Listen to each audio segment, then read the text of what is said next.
তোমার শত্রুগণ তোমার সামর্থ্যের নিন্দা ও অনেক অবাচ্য কথা বলবে। তার চেয়ে অধিক দুঃখের আর কি আছে? যুদ্ধে যদি নিহত হও তবে স্বর্গলাভ করবে, আর যদি জয়লাভ করো তবে পৃথিবী ভোগ করবে।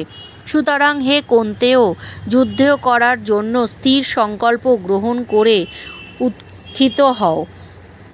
সুখ দুঃখ, লাভ ক্ষতি, জয় পরাজয় এসব সমান জ্ঞান করে যুদ্ধের জন্য প্রস্তুত হও। এইরূপ করলে আর তুমি পাপভাগী হবে না। হে পার্থ, তোমাকে এতক্ষণ সাক্ষ্যনিষ্ঠা বিষয়ক উপদেশ দিলাম, এখন যোগ বিষয়ক উপদেশও শ্রবণ করো। এই জ্ঞান লাভ করলে তোমার কর্মবন্ধন ছিন্ন হয়ে যাবে। এতে আরব্ধ নিষ্ফল হয় না এবং ত্রুটি বিচ্যুতি জনিতেও পাপও এতে নেই।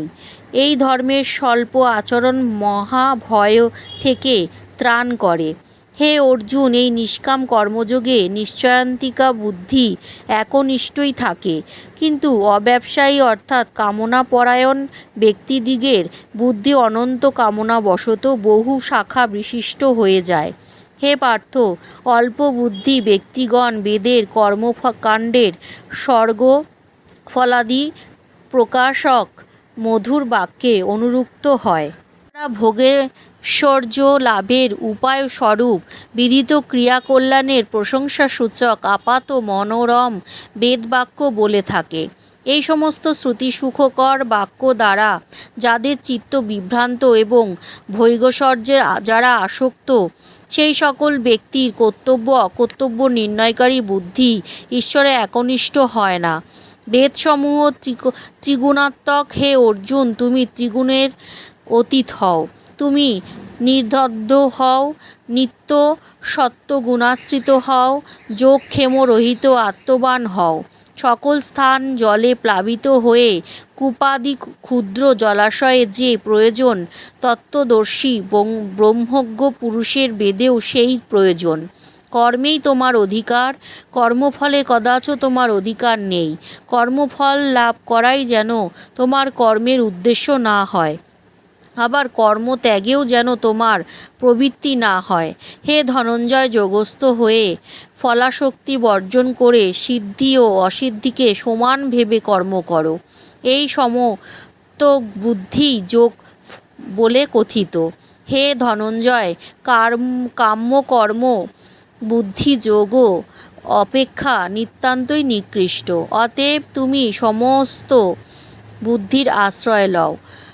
যারা ফলের উদ্দেশ্যে কর্ম করে তারা অতিশয় দীনও। বুদ্ধিযোগনিষ্ঠ ব্যক্তি ইহলোকে সুকৃত ও দুষ্কৃত ত্যাগ করেন।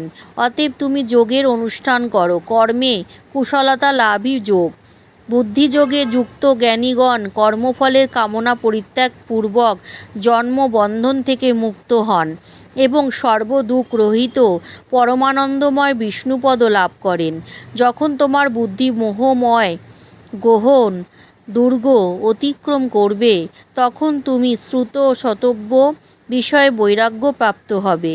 লৌকিক ও বৌদ্ধিক ফল প্রাপ্তির নানাবিধ নানা শ্রবণের যখন তোমার বুদ্ধি বিভিন্ন দিকে আকৃষ্ট না হয়ে সমাধিতে স্থির হয়ে থাকবে, তখন তুমি যোগ প্রাপ্ত হবে। অর্জুন বললেন, হে কেশব, সমাধিস্থ হয়ে যিনি স্থিতপ্রজ্ঞ হয়েছেন তার লক্ষণ কি? স্থিতধীর ব্যক্তি কীরূপ কথা বলেন, কী রূপে অবস্থান করেন, আর চলেনই বা কী রূপে? শ্রী ভগবান বললেন, হে পার্থ, যিনি মনোগত সমস্ত কামনা বিসর্জন পূর্বক পরমানন্দ স্বরূপ আত্মাতে স্বয়ংই পরিতুষ্ট থাকেন, তখন তিনি স্থিতপ্রজ্ঞ বলে কথিত হন। দুঃখ যাকে উদ্বিগ্ন করতে পারে না, সুখে যার স্পৃহা নাই, যার আসক্তি নাই, ভয় নাই, ক্রোধ নাই, তাকে স্থিতপ্রজ্ঞ মুনি বলে। যিনি সকল বিষয়ে মমতাহীন, প্রিয় বস্তু প্রাপ্তিতে যার সন্তোষ নেই, অপ্রাপ্তিতেও যার সন্তোষ নেই, তিনি স্থিতপ্রজ্ঞ। কর্ম যেমন করচরণাদি অঙ্গ সকল সংকুচিত করে রাখে, তেমনি যিনি রূপ রসাদি ইন্দ্রিয় গ্রাহ্য বিষয় থেকে ইন্দ্রিয় সকল সংবরণ করে নেন, তিনিই স্থিতপ্রজ্ঞ। যে ব্যক্তি ইন্দ্রিয় দ্বারা বিষয় ভোগ করেন না, তার বিষয়ভোগ নিবৃত্ত হয় বটে, কিন্তু বিষয় তৃষ্ণা নিবৃত্ত হয় না। কিন্তু সেই পরমাত্মা দর্শনে স্থিতপ্রজ্ঞ ব্যক্তি বিষয় বাসনাও নিবৃত্ত হয়। হে কন্তেয়, চিত্ত চঞ্চলকারী ইন্দ্রিয়গণ সংযমে যত্নশীল বিবেকসম্পন্ন পুরুষেরই চিত্তকে বলপূর্বক হরণ করে। যিনি আমার অন্যান্য ভক্ত, তিনি সেই সকল ইন্দ্রিয়কে সংযত করে আমাতে চিত্ত সমাধিহিত পূর্বক অবস্থান করেন। যার ইন্দ্রিয় সকল বশীভূত হয়েছে, তার প্রজ্ঞা প্রতিষ্ঠিত হয়েছে। বিষয়ের চিন্তা করতে করতে বিষয়ে আসক্তি জন্মে, আসক্তি থেকে কামনা জন্মে এবং সেই কামনা বাধাপ্রাপ্ত হলে তা থেকে ক্রোধের উদ্ভব হয়। ক্রোধ থেকে মোহের সঞ্চার হয় এবং মোহ থেকে উৎপন্ন হয় স্মৃতিভ্রংশ। স্মৃতিভ্রংশ থেকে বুদ্ধিনাশ ঘটে এবং বুদ্ধিনাশ থেকেই ঘটে বিনাশ। কিন্তু যার মন নিজের বশবর্তী, তিনি রাগ দেশ বর্জিত আত্মবশীভূত ইন্দ্রিয়গণের দ্বারা বিষয় উপভোগ করে প্রসন্নতা লাভ করেন। আত্মপ্রসাদ জন্মালে সেই ব্যক্তি সমস্ত দুঃখের নিবৃত্তি ঘটে। প্রসন্নচিত্ত ব্যক্তির বুদ্ধি শীঘ্রই পরমা আত্মাতে স্থিতিলাভ করে।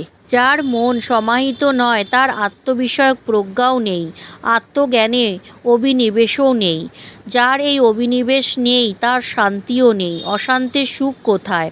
বিষয়ে প্রবর্তমান ইন্দ্রিয়গুলির যে কোনটিতে মন অনুসরণ করুক না কেন, বায়ু যেমন জলে ভাসমান নৌকাকে বিচলিত করে, সেই একটি ইন্দ্রিয় তার প্রজ্ঞা হরণ করে। অতএব হে মহাবাহ, যার ইন্দ্রিয় সর্বপ্রকারের বিষয় থেকে নিবৃত্ত হয়েছে, তিনি স্থিতপ্রজ্ঞ। যে আত্মনিষ্ঠা সর্বপ্রাণীর পক্ষে রাত্রিতুল্য অজ্ঞানময়, তাতে সংযমী ব্যক্তি জাগ্রত থাকেন। আবার যে বিষয়নিষ্ঠাতে অজ্ঞ প্রাণী সাধারণ জাগ্রত থাকে, আত্মদর্শী মুনিগণের কাছে সেই বিষয়নিষ্ঠা রাত্রিস্বরূপ।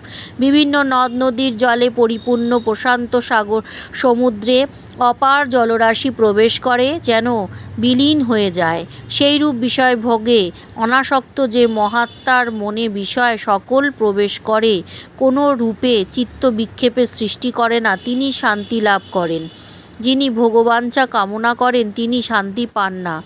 তিনি সমস্ত কামনা ত্যাগ করে নিষ্প্রিয় হয়ে বিচরণ করেন। যিনি নিরহংকার ও মমতাশূন্য, তিনি শান্তি লাভ করেন। হে পার্থ, ইহাই ব্রাহ্মী স্থিতি। ইহা প্রাপ্ত হলে জীব আর মোহগ্রস্ত হয় না। মৃত্যুকালে এই অবস্থা থেকে ব্রহ্ম নির্মাণ ও মোক্ষ প্রাপ্ত হয়। জয় জগৎবন্ধু, জয় শ্রী গুরুদেব, জয় মহানামব্রতজির জয়।